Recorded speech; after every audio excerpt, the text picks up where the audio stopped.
रूस ने यूक्रेन पर बहुत बड़े हमले किए हैं और कीव पर रूस के भीषण अटैक को लेकर यह खबर आपको बता दें। ड्रोन और मिसाइलों से अंजाम दिया गया। दिन के समय कीव को टारगेट किया गया। हमले के बाद अलार्म बजने लगे। दर्जनों घरों में लगी आग की यह तस्वीर।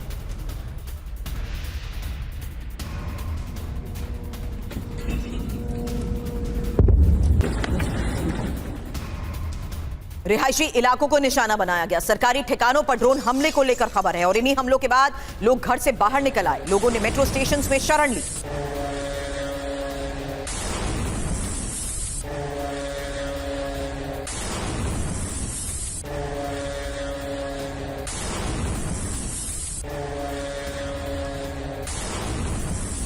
कीव के ऊपर ड्रोन उड़ते नजर आए। यूक्रेनी एयर डिफेंस नाकाम हुआ। वहीं ड्रोन ने कैसे कीव में तबाही मचाई, उसकी एक और तस्वीर।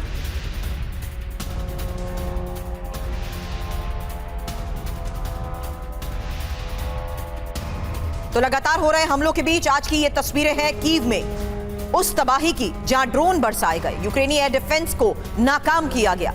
ये तीन बड़ी खबरें और तस्वीरें आपके सामने। दिन के समय कीव को निशाना बनाया गया। लोगों ने मेट्रो स्टेशन पे शरण ले रखी है। रूस ने ड्रोन और मिसाइलों से अलग अलग जगहों पर हमला किया। यूक्रेनी एयर डिफेंस को कर दिया नाकाम। अगली तस्वीर यूक्रेन के पोर्ट सिटी ओडेसा पर हमले की, जहां लगातार तीसरे दिन रूस के ये हमले और इन्हीं हमलों में ओडेसा पोर्ट को बड़ा नुकसान पहुंचा।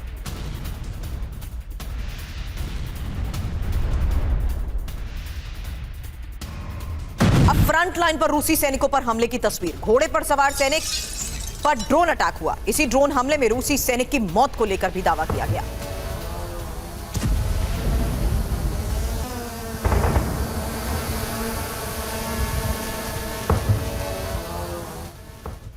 एक्शन में देखा यूक्रेन का F-16 विमान, जहां रूसी KH-101 क्रूज मिसाइल का कैसे पीछा किया, उसकी तस्वीर।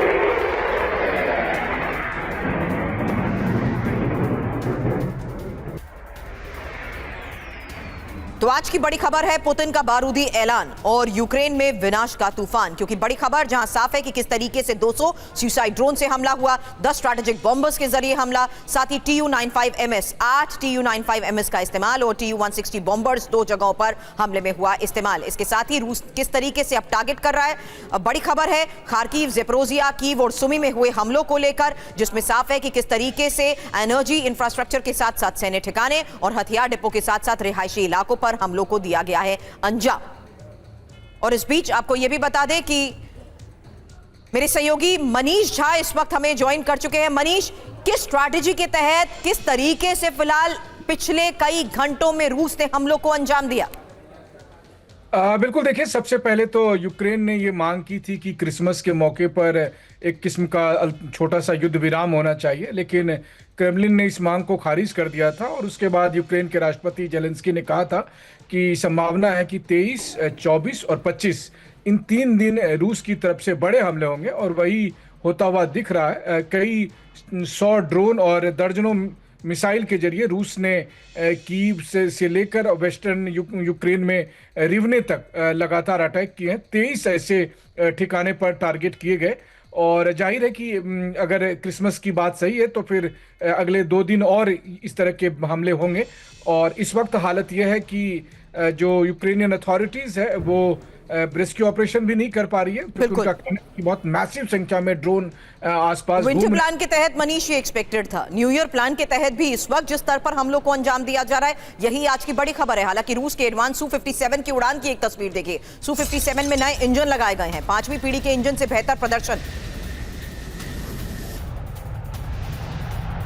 तो Su-57 में नए इंजन्स लगाए गए हैं। और इस बीच ये आपके सामने तस्वीर है रूस के एडवांस Su-57 की उस उड़ान की, मैं आपको बता दें 5th जनरेशन 5वीं पीढ़ी के इंजन से बेहतर प्रदर्शन।